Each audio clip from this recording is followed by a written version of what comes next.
for you too. Oh, you guys have a good Christmas? Yeah, you? I did. Yeah, I did. Santa good too? What's that? Santa good too? Yeah, too good. My wife lost her mind. Yeah. Yeah, she got me a car of all things. Goodness gracious. Yeah. Wow. Now That's you're like making that all TV this. commercial. I know. I think anyone actually did that. I know. What kind of car? I mean, now I'm getting No. Let's talk later.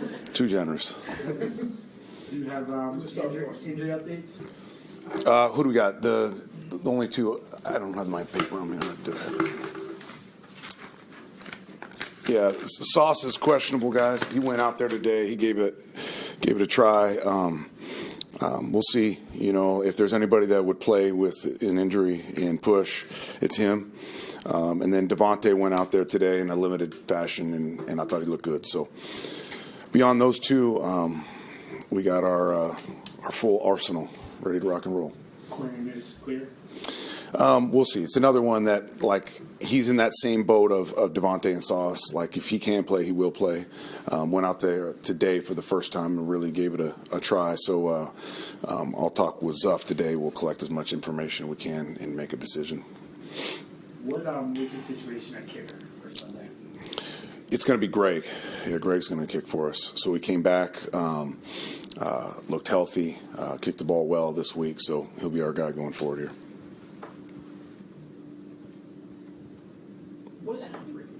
What exactly happened? Because he struggled, right? He had all those struggles, and then he popped up with a knee on the other leg right after. Was he dealing with something all season? Do you guys think the injury was part of the problem, or what kind of was the diagnosis of the season? I guess. No, the injury was something that just popped up. I don't think it was lingering unless he was keeping that to himself, which I don't think he would. He'd have no reason to.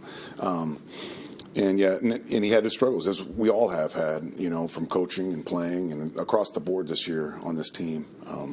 It's been a case of we've had the talent, just underperformed, and it's not good enough. And I know he would say that his performance wasn't good enough and wasn't to his standard by any means. So it's a great opportunity for him to come back these last two games and kick to his standard and do his thing. Do you think he needed kind of a mental reset also? Because of the struggles? Right. I think sometimes that can be powerful, you know, an opportunity just to take a deep breath, get his body healthy again, and get a restart. So I'm excited for him to do his thing these last two games and really demonstrate to everybody who he is as a kicker. Aaron's one touchdown, passed away from 500 as someone who's you've gotten the chance to coach him, but you've been around the game obviously and seen from an outsider's perspective. Can you put to magnitude what that 500 route number really means for you? Yeah, it's huge. It's just it's been one of my great honors in my life, not just football and this profession, to be around him, to learn from him, to grow from him, and it's going to be so special to see that 500th ball caught. So excited for him and what it means to his legacy and all that Aaron Rodgers is. How has he helped you when you shift the roles? I'm sure when you're defensive coordinator, you had limited interaction with him. But as a head coach, what has that been like for you? Just like obviously just the feedback and the knowledge, and been around a lot of football, a lot of good football his entire career. So that's been a huge resource for me. But at the same time, been like so supportive of me in every way, you know, and that just gives me such reassurance and confidence to get in front of the team and to be that same person every day that they need, and just to know that he's got my back and I've got his. And but it's been a great honor just to spend the time that I've had with him and to have the interactions. I'll be a better person and coach and man because of it. With Devontae, was that something? The hip, was that something that popped up in the game? Yeah, towards the end of the game now. Yeah, like that's just. The DNA of Devontae Adams is just, I've learned since I've been around this guy that he's one of the toughest human beings, not just football players I've ever been around, and just stands for everything that we covet in football. His makeup is elite. I knew the talent, you know, we all knew the talent, but getting to know him, and I'm sure you guys probably feel the same way, your interactions with him, just a special human being. Aaron went out of his way, I think we talked to him Tuesday, and at the end of the the end, he shouted out Jarrod Monroe. It was kind of unusual for a guy who just got signed to the roster. Right. Is there something kind of about Jarrod that stands out? Yeah, in a season that's obviously had its struggles, he's been that bright spot.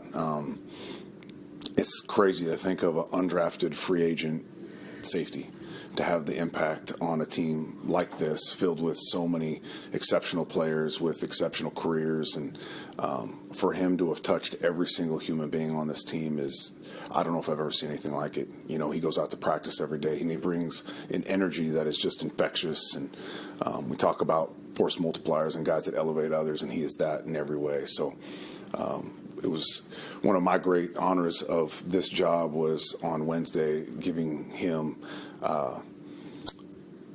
that honor of telling him he's going to be signed to the 53 in front of the team, which I thought was it was just a really, really special moment. I'll remember it forever. Do you remember what you saw from him, like when watching film on him before he signed? Yeah, we loved the makeup. We loved the way he played. He had grit, toughness, he had competitiveness, all that. But then from a skill standpoint, the fact that he had been a corner, we covet that skill set. Guys that are converted corners that can play safety, he has the physical stature of a safety, but the skill set of a corner, it just gives us so much flexibility. It was the same thing that really attracted us to Tony Adams, because he had that same sort of background. So he's got a great future in this league. The approach that he has, the professionalism, the energy that he brings it's so unique, and we're fortunate to have him. And I'm going to be a fan for him as he grows and becomes the player we all know he can become in this league. Take a couple more. The forecast looks good for Buffalo and Wake. That's right. What'd you say? We won the lotto? But there's a lot of rain, I think. There's rain forecast. Yep. And I'm sure it's going to be windy. It usually is there. Running the ball, we've talked about struggles this Yep. season. You feel like this could be a game maybe where that running game It has to be. It has to be. Yeah. If obviously the worse the weather gets, the more we got to run the ball. We've got the offensive line capable of doing it. We've got the backfield capable of making it happen as well. So we got to lean on our run game, especially if the worse it gets. So, but at the same time, not to talk out of both sides of my mouth, that you do have a quarterback that is historically good in bad weather. So there'll still be balance, but definitely in times like this, you got to lean on your run game. On the other side, the last time you guys faced him, Cook didn't play. But what has he done for that offense to help kind of elevate what Josh Allen's been able to do? Right. It's it's frustrating from our side of things, because we got to face him twice a year, that this kid, he is becoming an exceptional running back in every way. Like, he kind of always was the receiver out of the backfield initially, as a young player in this league. And it was a problem, because he's a mismatch from an athletic standpoint, especially with most linebackers in this league. But now he's become a legitimate runner, understanding his tracks and the vision and the feel, the ability to break tackles. He's become an absolute pain, in the butt, and become a real guy that you got to account for on every down. So just another part of this offense, this Bills offense, that keeps you up at night. Can you speak to Garrett's production early in his career? Because on Sunday he's expected to reach 1,000 yards. I think he's 13 shy. He'll be only the 5th receiver in the history of the league to start his career with 80 receptions in each of the first 3 seasons and 1,000 yards in each of the first 3. Yeah, just what a testament to the player that he is.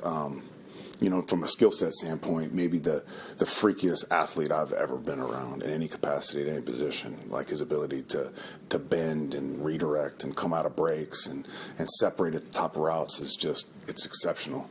So, like, has he done historic things so far? Yes. Top 5. That's unbelievable to hear. But to think he's just scratching the surface of what he can become too. And when he really learns this game at the highest level, he'll be unstoppable. He will. All right. Thank you, guys.